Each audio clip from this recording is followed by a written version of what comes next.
وَقَضَى رَبُّكَ أَلَّا تَعْبُدُوا إِلَّا إِيَّاهُ وَبِالْوَالِدَيْنِ إِحْسَانًا।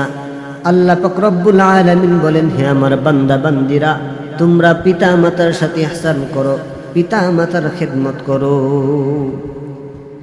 আল্লাহ তাআলা প্রথম বলেন আমার গোলামি করো, আমার ইবাদত করো।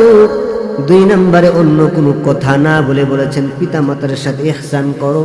অতএব আল্লাহ তাআলা তারপরেই পিতা মাতার সাথে সদ্ব্যবহারের কথা বলেছেন। এই জন্য ভাইয়ারা আমার, পিতা মাতার সাথে সদ্ব্যবহার করা, পিতা মাতার খেদমত করা অত্যন্ত গুরুত্বপূর্ণ জিনিস। কেননা নবী করিম সাল্লাল্লাহু আলাইহি ওয়াসাল্লাম বলেন, মা বাবার পায়ের তলে হচ্ছে সন্তানের জন্য বেহেশত। এইভাবে নবী করিম সাল্লাল্লাহু আলাইহি ওয়াসাল্লাম আরো বলেন, রিদার রাব্বি বিরিদাল ওয়ালিদাইন, যার প্রতি যার মা বাবা খুশি তার প্রতি আল্লাহ তাআলা খুশি, আর যার প্রতি আল্লাহ তাআলা বেজার, আল্লাহ তাআলা নারাজ, যার প্রতি তার মা বাবা নারাজ, তার প্রতি আল্লাহ তাআলা নারাজ, আল্লাহ তাআলা তার প্রতি অসন্তুষ্ট, যার প্রতি তার মা বাবা অসন্তুষ্ট। কাজেই ভাইরা আমার, পিতা মাতা যদি বিধর্মীয় হয় তাহলেও আমাদের পিতা মাতার সাথে সদ্ব্যবহার করতে হবে, পিতা মাতার খেদমত করতে হবে।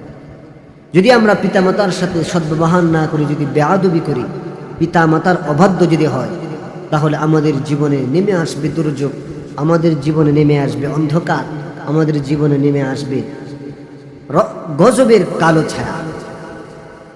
কাজেই পিতা মাতার সাথে অসৎ ব্যবহার করলে, পিতা মাতার সাথে দুরাচরণ করলে, পিতা মাতার সাথে খারাপ ব্যবহার করলে, বেয়াদবি করলে, 1 নম্বর আমাদের যে ক্ষতিটা হবে, আমাদের হায়াত কমে যাবে, আমাদের হায়াত সংকীর্ণ হয়ে যাবে, আমাদের হায়াত ছোট হয়ে যাবে, আমাদের মৃত্যু দ্রুত চলে আসবে।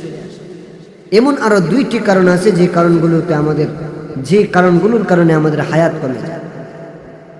যেমন যদি কেউ গোপনে জিনা করে, জিনা করার দ্বারাও হায়াত কমে যায়, জিনা করার দ্বারাও আমাদের মৃত্যু নিকটবর্তী হয়ে যায়, জিনা করার দ্বারাও আমাদের হায়াতকে আল্লাহ পাক রব্বুল আলামিন সংকীর্ণ করে দেন, এবং মিথ্যা কথা বলার দ্বারাও আমাদের হায়াত কমে যায়, আমাদের হায়াতের মধ্যে বাধাগ্রস্ত হয়, আমাদের জীবন সংক্ষিপ্ত হয়ে যায়।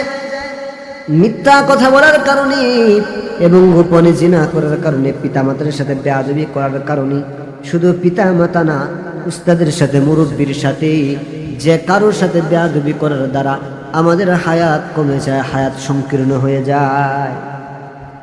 আর কেনই বা মিথ্যা কথা বলবো? একটা মিথ্যা কথা বললে কমপক্ষে 6000 বা 600 বছর জাহান্নামের আগুনে জ্বলতে হবে। ও ভাই, জীবনে কত হাজার মিথ্যা কথা বলেছেন, হিসাব মিলিয়ে পাবেন না। কিন্তু আল্লাহ তাআলার দ্বারা সব হিসাব আছে। ফামান ইয়ামাল মিসকালা যাররাতিন খায়রান ইয়ারা ওয়া মান ইয়ামাল মিসকালা যাররাতিন শাররান ইয়ারা। কাজেই যে 3টি পাপের কারণে আমাদের হায়াত কমে যাবে, 1 নম্বর মিথ্যা কথা বলা, 2 নম্বর গোপনে জিনা করা, এবং 3 নম্বর পিতামাতার সাথে, পিতামাতাকে কষ্ট দেওয়া অথবা বেয়াদবি করা। শুধু পিতামাতা নয়, উস্তাদের সাথে, সিনিয়র কারোর সাথে বেয়াদবি করার দ্বারাও আমাদের হায়াত কমে যায়। কাজেই এই 3টি কাজ থেকে আল্লাহ তাআলা আমাদেরকে হেফাজত করুন।